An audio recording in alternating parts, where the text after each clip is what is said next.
¿Dónde se aprieta? ¿Aquí? Sí. Buenas tardes. Vamos a empezar la mesa redonda sobre modelos de atención multidisciplinar a pacientes con enfermedades raras. Nos acompañan 4 personas, que no voy a decir eso de lujo, no sé qué, no sé cuánto, que se dice siempre, pero que son verdaderamente cualificadas. Yo soy periodista, no soy experta, ni soy genetista, ni entiendo de enfermedades raras nada más que las entrevistas que he hecho, los pequeños artículos que he publicado. Y cuando me entregaron un esbozo de los currícula de los participantes, pues eché un vistazo en Internet y verdaderamente vi que, bueno, que aparte de todo lo que han hecho científicamente, también son personas que en estos últimos tiempos han dado muy buenas noticias. O sea, que también aparecen en prensa, en los medios de comunicación, con muy buenas noticias,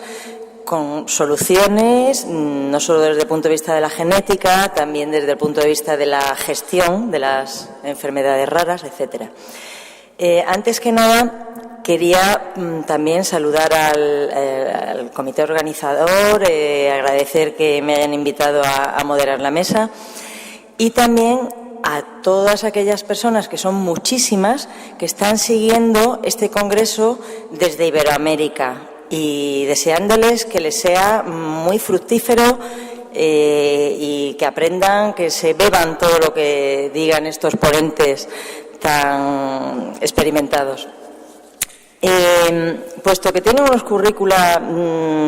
tan largos y yo lo que no puedo hacer es hablar más que ellos, voy a presentar mejor uno por uno conforme les saludo ahora, pero prefiero presentar uno por uno para que, bueno, pues no liemos mucho las publicaciones y todo lo que tienen. Entonces, en primer lugar, saludamos a Francesc Palau, que va a hablar del Instituto de Pediatría de Enfermedades Raras, y que es un modelo de trabajo muy particular y muy interesante, que está siendo además imitado en muchos sitios. Vamos a ver. Es pediatra, experto en genética médica, profesor de investigación del Consejo Superior de Investigaciones Científicas en Excedencia, responsable del Servicio de Genética del Hospital San Juan de Dios, director del nuevo Instituto Pediátrico, que hemos comentado, en el Hospital San Juan de Dios, y tiene una experiencia investigadora muy amplia, pero sobre todo centrada en el estudio genético y fisiopatológico de afecciones monogénicas, de enfermedades neuromusculares tales como ataxia de Friedreich, la enfermedad de Charcot-Marie-Tooth y la distrofia muscular de Duchenne. Además, como comentábamos antes, tiene experiencia en gestión científica, biomédica de las enfermedades raras. Es director científico de CIBER en este área temática. Y bueno, es que es de todo. Yo voy a seguir, pero es que es como un boss en el campo de... Bueno, y también ha sido coordinador o sigue siendo científico de la estrategia de enfermedades raras en el Sistema Nacional de Salud. Y coordinador, me salto muchas cositas, coordinador del portal web español de Orfanet, forma parte del Comité de Expertos Europeo en Enfermedades Raras y bueno, y ya le voy a dejar la palabra para que explique en qué consiste ese instituto y qué experiencia aporta.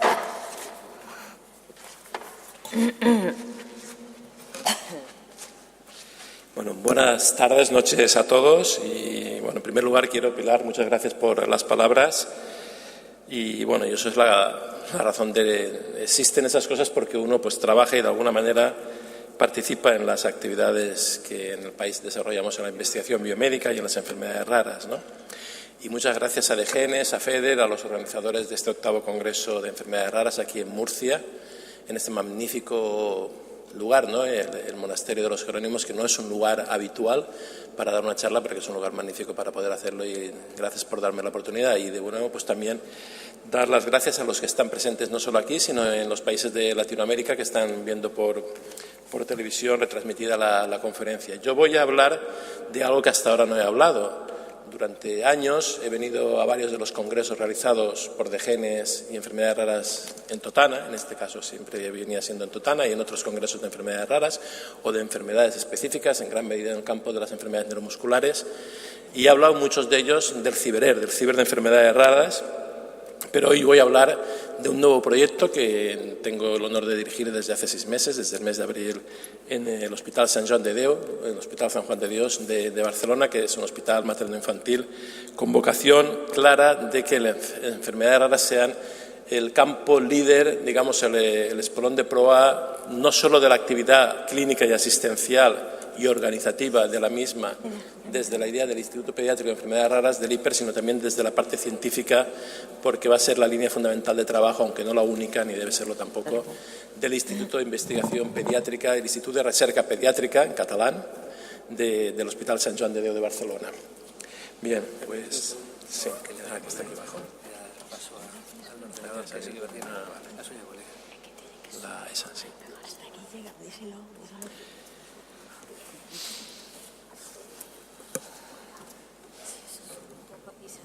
Me lo subo, ¿no? Sí, no se me oye tanto. Bien, yo voy a hablar del IPER, del Instituto Pediátrico de Enfermedades Raras, como un modelo de trabajo en un intento de estructurar la atención sanitaria y también científica traslacional de las enfermedades raras en un marco asistencial, en un marco hospitalario, un centro terciario, un centro de referencia que también atiende a los pacientes y a las familias de proximidad, es decir, como centro de referencia a la comarca, al área que corresponde al hospital, pero también obviamente con interés de ser centro de referencia, que lo es en Cataluña, y también sabéis que para muchos a nivel español y a nivel internacional. El grupo de trabajo está constituido, aparte de mí, como su director, por la doctora Mercedes Serrano, que ya es pediatra, neuropediatra, es un poco el alma mater de este centro. Antonio Martínez Montseny, que es un pediatra orientado a la formación en genética clínica, y recientemente incorporada, que está aquí, Mercè Bolasey, que es una bióloga interesada en el mundo de las enfermedades raras. Ha hecho un máster, el máster primero que ha habido enfermedades raras en España, que es el de la Universidad Internacional de Andalucía y la Pablo Olavide de Sevilla, conjuntamente, y que la hemos incorporado como gestora de casos en el IPER. Bueno, me vais a permitir, y me disculparme, he preparado solo las 2 primeras diapositivas con los logos con el formato de aquí del Congreso. Esta es la imagen del Hospital Sant Joan de Déu,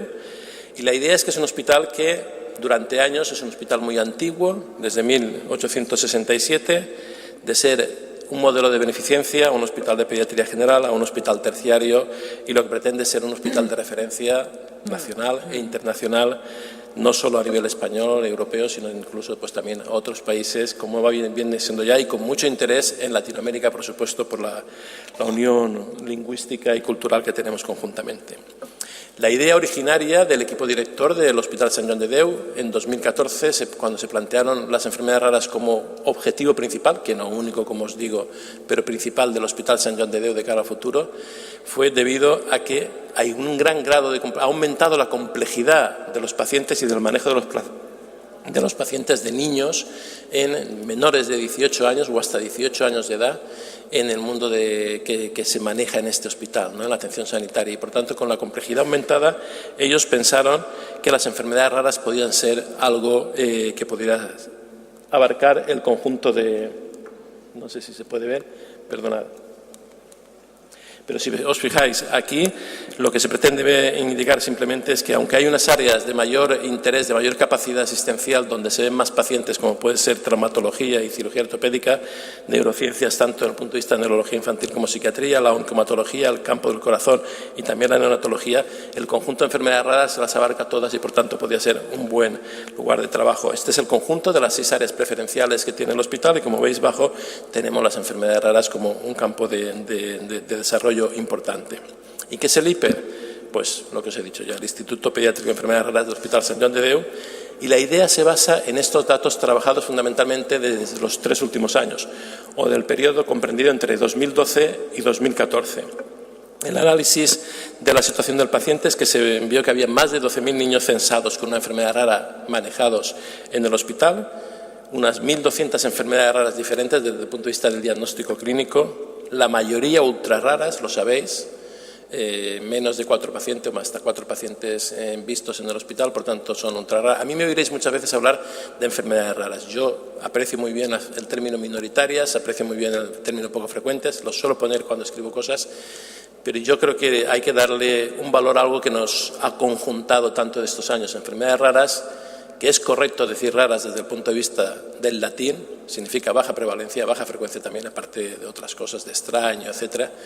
y que de alguna manera en 2 palabras y en plural nos han conjuntado a todos y nos han hecho posibles estar aquí. Por tanto, yo creo que a veces las palabras somos capaces de transformarlas y en el futuro no significará nada extraño, sino significará poco frecuente y todos los problemas asociados.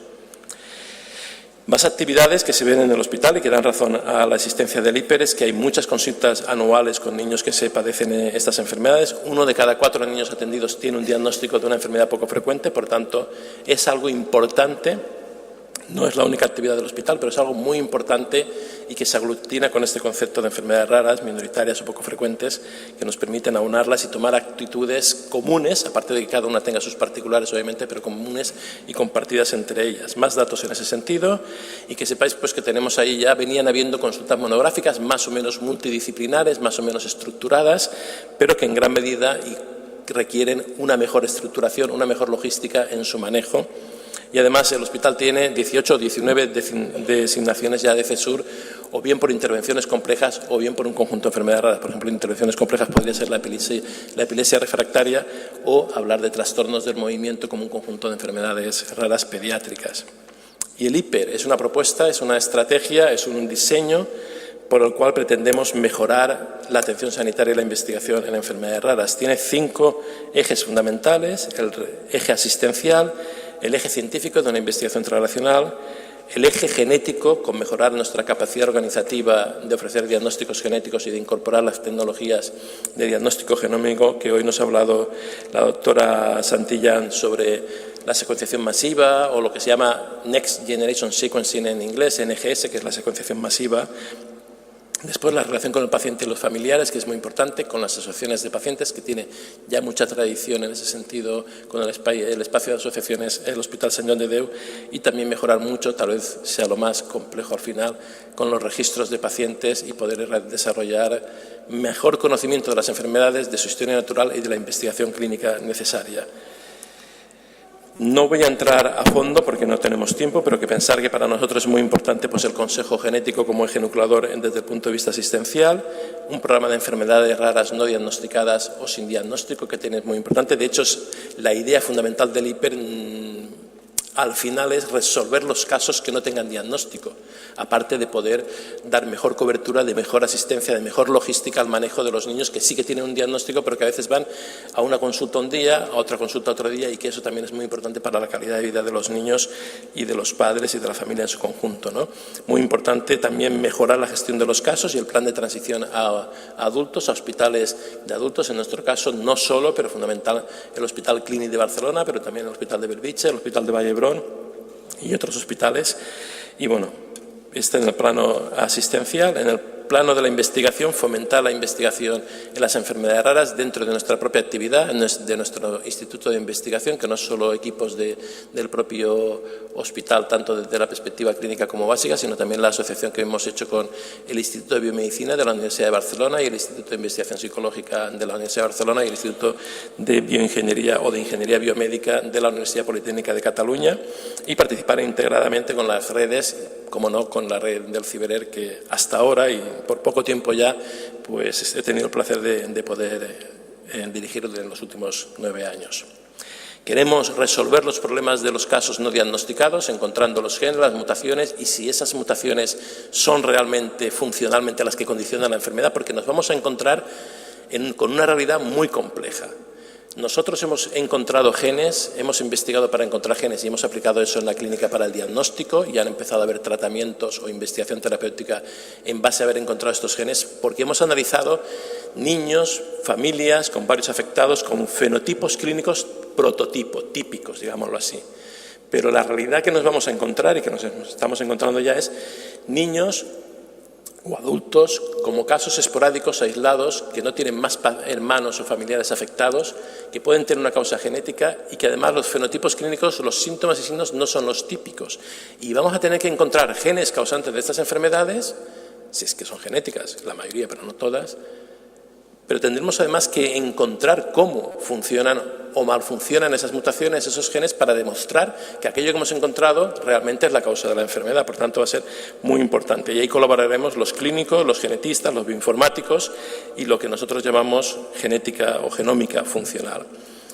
Modelizando en células, en animales. Hoy se ha hablado del pez cebra, de Eldora rerio. Y aquí lo tenéis, en moscas, en célegans, en formas de mamíferos como ratones fundamentalmente. Y aquí tenemos la idea de que tenemos que encontrar esos genes mutantes, pero hacer estudios biológicos funcionales que demuestren que realmente lo son, y a partir de ahí, de nuevo, dianas moleculares y toda la investigación terapéutica que se pueda desarrollar. Esta investigación en el campo del cribado de fármacos, que también se ha hablado hoy, y terapias avanzadas, entendidas estas como la terapia génica, las terapias celulares, la ingeniería tisular en enfermedades como por ejemplo las epidemiolisis bullosas, y con unidades de investigación clínica importantes. Es algo que también ha desarrollado el Sant Joan de Déu desde hace, no llega a 3 años, y es una unidad de investigación clínica pediátrica muy importante que en este momento está manejando unos 70, no solo en enfermedades raras, claro, unos 70 ensayos clínicos al mismo tiempo en su propia unidad. Y que además, no lo voy a contar, pero vamos a estar todos integrados en lo que es la planta cero de los edificios de consultas externas, de manera que bioquímica, genética, anatomía patológica, la unidad de investigación clínica, vamos a estar todos conjuntamente con los clínicos. Desde el punto de vista diagnóstico genético, esta estructura, a partir de consultas de pacientes, de genética clínica, interaccionando con las especialidades que manejan los pacientes de determinadas enfermedades y buscando crear, o cuando ya hay, mejorar la estructura de la atención que tenemos multidisciplinar. Por ejemplo, en el síndrome de Prader-Willi hemos puesto conjuntamente a endocrinólogos, a cardiólogos, a otorrinolaringólogos, para poder trabajar mucho más conjuntamente y crear realmente una multidisciplinaria y una consulta multidisciplinar, haciendo estudios citogenéticos de cromosomas, que obviamente siguen siendo importantes, haciendo estudios de genes y sus mutaciones, haciendo estudios de bioquímica para las enfermedades metabólicas hereditarias e introducir ya la genómica clínica, en la práctica clínica, que ya hay hospitales que lo están haciendo. Nosotros lo estamos haciendo, aunque no hemos introducido la tecnología aún en el hospital, y los estudios de genómica funcional que os he comentado antes. Esta es la idea, ¿no? La idea es poder poner conjuntamente, para mejorar la capacidad diagnóstica y terapéutica de nuestro centro, a los pacientes con enfermedades raras genéticas y a los pacientes sin diagnóstico, que sospechamos obviamente que también son enfermedades poco frecuentes. Y esta es la idea que os quería comentar fundamental, la interacción, el modelo genómica clínica, genómica funcional, para resolver los problemas diagnósticos. Otras cosas que hacemos, y esto sería el cuarto punto, el cuarto eje, es la interacción con los pacientes y sus familias a través del hospital líquido, dando servicios para el manejo continuo de los pacientes, con las plataformas que ya viene desarrollando el hospital, como puede ser la guía metabólica o la recientemente implementada Rare Commons, que es una plataforma para poder crear comunidades de enfermedades entre pacientes, padres, médicos de atención primaria o especialistas que participen y que podamos desarrollar una investigación en aquello que se plantee que pueda tener algo de componente que no sea estrictamente, digamos, biomédico, experimental, etcétera, donde el componente de la investigación social pueda ser importante, o el día a día de los pacientes, o aquellas cosas que puedan ser de útiles, que podamos aprender de ellos para mejorar la calidad de vida del día a día de los niños y de los adultos, si fuera el caso también, y de los padres fundamentalmente. De manera que, bueno, pues estas son cosas que paso, pero que veáis un poco las páginas web que tenemos. Y nosotros, para desarrollar esto, de momento, aunque no está muy bien implantado desde el punto de vista bioinformático, veis aquí la página web del hospital, no solo está en catalán, también está en castellano y en otros idiomas. Tenemos ahí la entrada a lo que es el Instituto Pediátrico de Enfermedades Raras, el IPER, donde tenemos un poco de información, poca aún, pero como podréis ver aquí, tenemos la capacidad de rellenar un formulario con muy poca información, pero que nos permite interaccionar con el solicitante, habitualmente la madre o el padre de un niño, que nos informa de qué niño es, para poder, o bien desde el punto de vista online, a veces por teléfono, y después también citando en la consulta presencial que tenemos en este momento los viernes por la mañana, para poder atender a estos niños y a sus padres en función de poder responder las preguntas que nos hacen. ¿Cuál es la situación que tenemos en este momento? Durante Lo que hemos hecho desde el mes de mayo, 2 solicitudes en el mes de mayo y han ido creciendo a lo largo de este tiempo hasta septiembre. Pues hemos tenido 50 consultas con solicitudes electrónicas a través del portal IPER que os he comentado. Ha habido niños, niñas sin diagnóstico, distintos tipos de diagnóstico, más de los que hay aquí, porque obviamente hay una gran dispersión: distrofia facioscapulohumeral, síndrome de Kabuki, enfermedad peroxisomal, un trastorno del desarrollo con ausencia total de lenguaje, síndrome de Holt-Oram, que es un síndrome de corazón-mano, de distrofia de conos y bastones, pues es una distrofia retiniana hereditaria, una enfermedad metabólica como la de déficit de N-glicanasa, enfermedades raras sin diagnóstico y alguna más, ¿no? Algunas más. No es exactamente la suma de 40 porque no tenemos del todo la información. Cuando llega online no toda la información está por parte de lo que nos interesaría saber por parte de los padres, pero veis cómo tenemos segundas opiniones, seguimiento pacientes propios del Hospital Sant Joan de Déu que han llegado de otras consultas, para consejo genético, informar sobre la investigación, para agrupar visitas que teníamos muy dispersas, para informar a adultos, son motivos de consulta. Segunda opinión obviamente va a ser muy importante en este caso porque así es la cuestión, ¿no? Y este es el panorama de lo que es el IPER. Es decir, el IPER es un intento no de hacer nada distinto a lo que hacemos, en el sentido de que si el médico hará mejor atención sanitaria per se, sabrá más o dejará de saber más, sino de integrar mucho mejor a aquello que somos capaces de hacer. Esa integración, esa mejor logística, esa mejor atención sanitaria nos dará a conocer más acerca de esas enfermedades y, por tanto, seremos mejores médicos y mejores investigadores y podremos resolver mejor los problemas que nos tenemos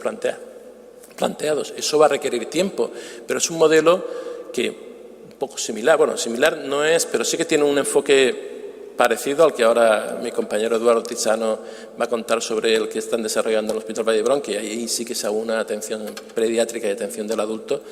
Se pueden desarrollar sobre los hospitales para intentar un poco las cosas que estés planteando, resolverlas mucho mejor. Yo creo que es muy importante lo que se ha dicho aquí, en la mesa anterior, que se ha discutido. Yo creo que, y permitidme que lo diga porque creo que ya empiezo a tener cierta edad y cierta experiencia para poder decirlo, yo creo que sí que hay que cambiar un poco el discurso, porque el discurso tal vez lo que requiere son propuestas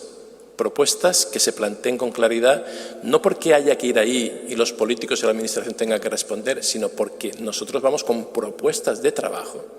que realmente, aunque se modifiquen después, sean puntos de partida. Porque si nosotros queremos que haya una estructura clara respecto al manejo de los medicamentos huérfanos, a que si hay discusión que quién paga y se deja de pagar, a no volver a oír lo que dijo mi compañero de carrera Rubén Moreno, porque somos compañeros de curso en la Facultad de Medicina de Valencia, fuera o no fuera cierto lo que dijo, lo que se transcribía en la prensa, de que pueden ser demasiado caros o que no, puede que no curen a los niños. Eso no se debe volver a oír, pero no porque no lo tengan que decir ni ellos ni nosotros, sino porque tenemos que ir nosotros con alguna propuesta concreta de que tenemos que solucionar la financiación de los medicamentos huérfanos o el tratamiento de los niños con enfermedades raras. Y tenemos que ir con propuestas muy claras, porque lo que es obvio es que es mucho más caro no tratar a los niños con enfermedades raras o a los pacientes con... Eso a la larga es muchísimo más caro, aparte de que se pierde calidad de vida. Por tanto, es una inversión de futuro de que un niño realmente pueda tener un tratamiento adecuado en un momento determinado. Y hemos de convencer, pero con propuestas, ser proactivos, con propuestas que a lo mejor están equivocadas, pero llevándolas y entrando en discusión con los políticos puede que nos lleven a realidades concretas. Tenemos que cambiar esta situación de quién es el responsable de la financiación de un medicamento huérfano, de una terapia enzimática sustitutiva, por ejemplo, en una enfermedad metabólica, que son de los casos más claros que en este momento tenemos. Y en este contexto, pues que sepáis que es como estamos trabajando nosotros, y muchas gracias por vuestra atención y amabilidad. Hasta ahora.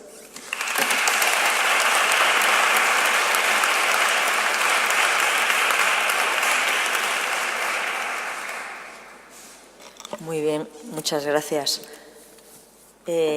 Ahora tenemos al doctor Eduardo Tizzano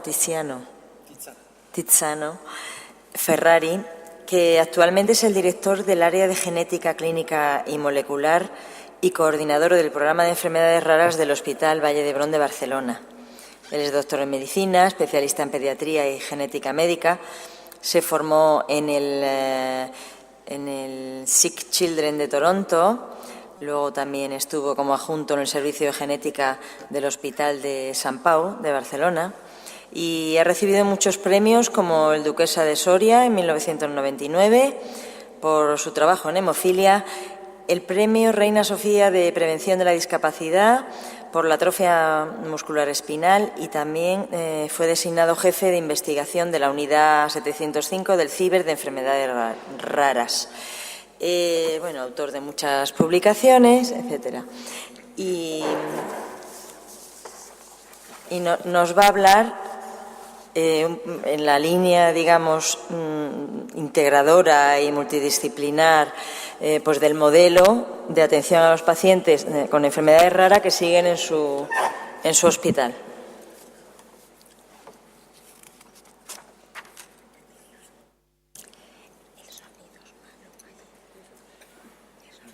Aquí para acá es malo, sí.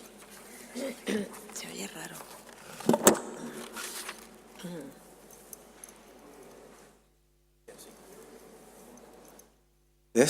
Sí, gracias. Bueno, muy buenas tardes. Muchas gracias a todos. Primero por la resistencia, porque están desde la mañana escuchando a todos los ponentes.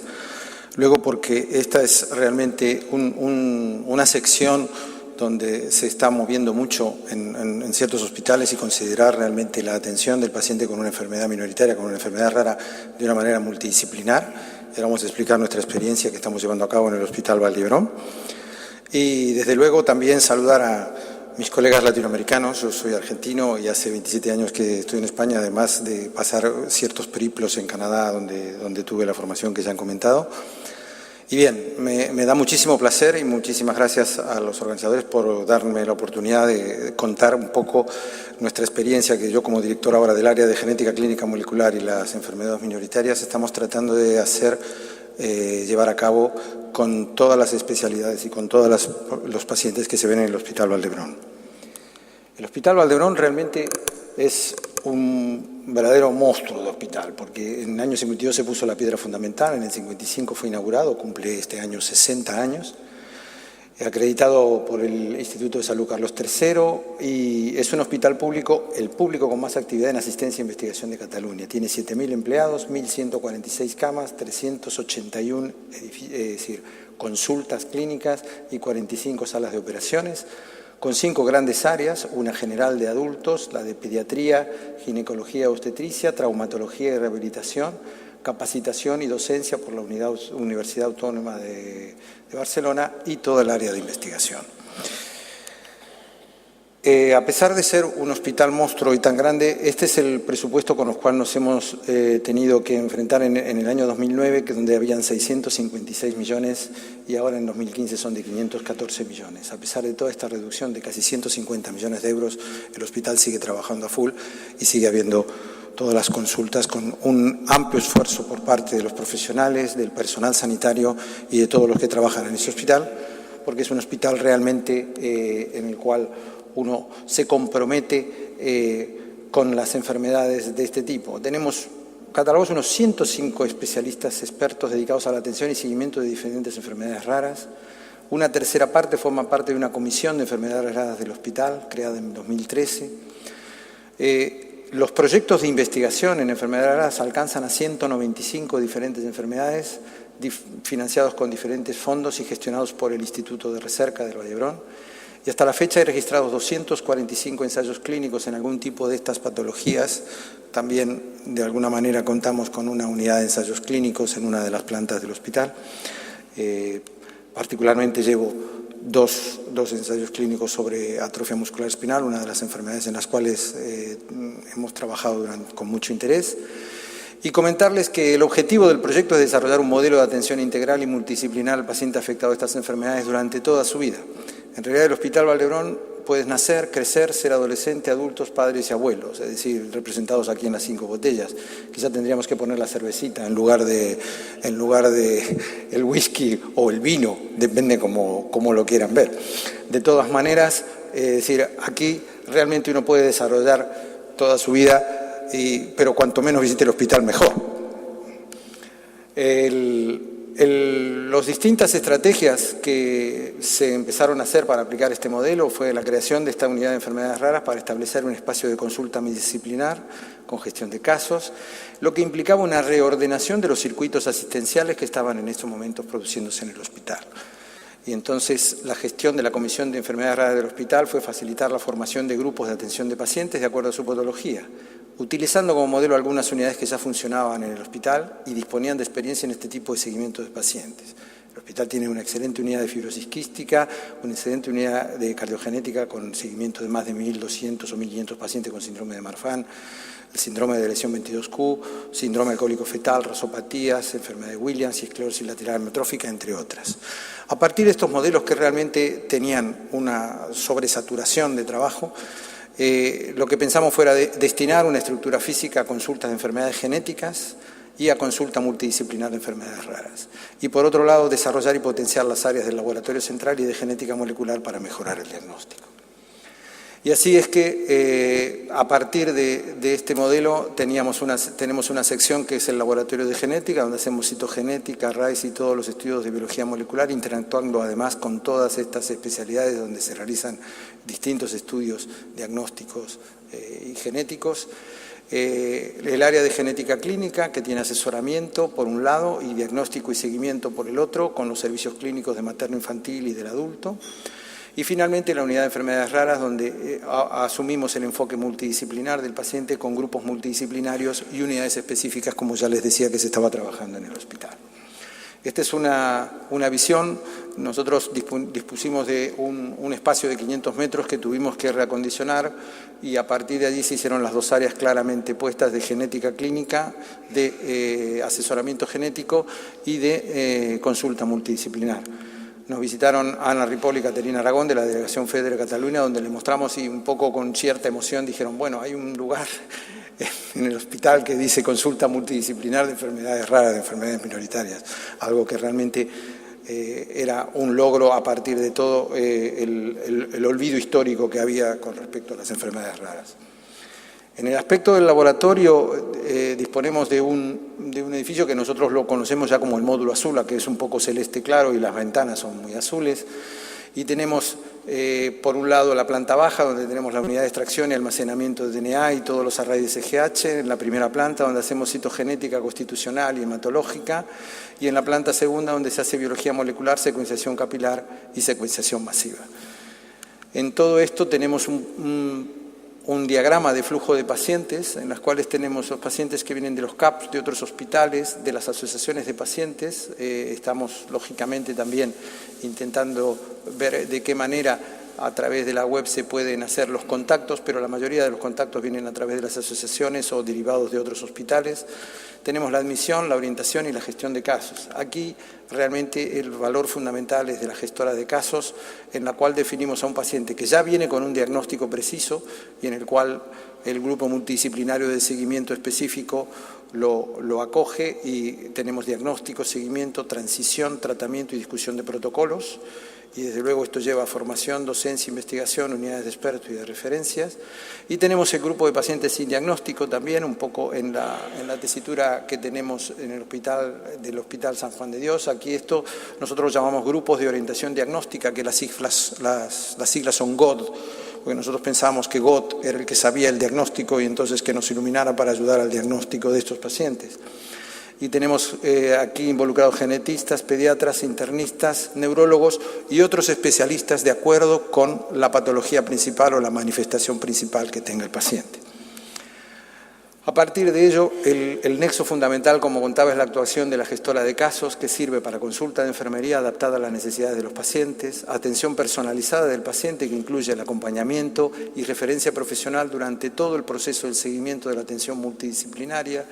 la colaboración e interacción con los facultativos especialistas, la gestión de los procesos de atención y las necesidades de los distintos grupos de enfermedades, la educación sanitaria del paciente y su familia y hacer investigación en enfermería orientados a la mejora del trato con el paciente como un todo, como familia, trabajo, alimentación y entorno social. Y aquí mostraba un poco los modelos que estamos intentando desarrollar. Ninguno de estos modelos son excluyentes. En algunos casos, en la mayoría de ellos, el paciente visita a cada uno de los especialistas, el paciente o protagonista, como lo llamaba hoy Tomás Castillo, y aquí la figura de la gestora de casos interactuando para la atención de cada uno de ellos en sus distintas especialidades y en sus distintas consultas. El modelo implica que algunos de estos pacientes van a tener una atención multidisciplinar y entonces los especialistas concurren en una visita simultánea al paciente y a partir de esta visita en la cual se decide que eventualmente qué otros especialistas pueden concurrir o pueden realmente visitar. Es decir, lo que intenta hacer es descubrir en cada uno de los grupos de pacientes de enfermedades minoritarias quiénes pueden ser seguidos de alguna manera individualmente y quiénes pueden ser seguidos de manera multidisciplinar o necesitan una consulta multidisciplinar. Es decir, esto no excluye que cada uno siga viendo a su médico en sus visitas individuales o personales, sino que se decide en el grupo multidisciplinar cuáles de ellos necesitan una visita conjunta para cual se le dé la información categórica, porque el paciente va de médico en médico y cada uno de los médicos puede dar una información que realmente no siempre es la similar y puede confundirlo. Entonces, en el caso de que el paciente tenga cierta complejidad,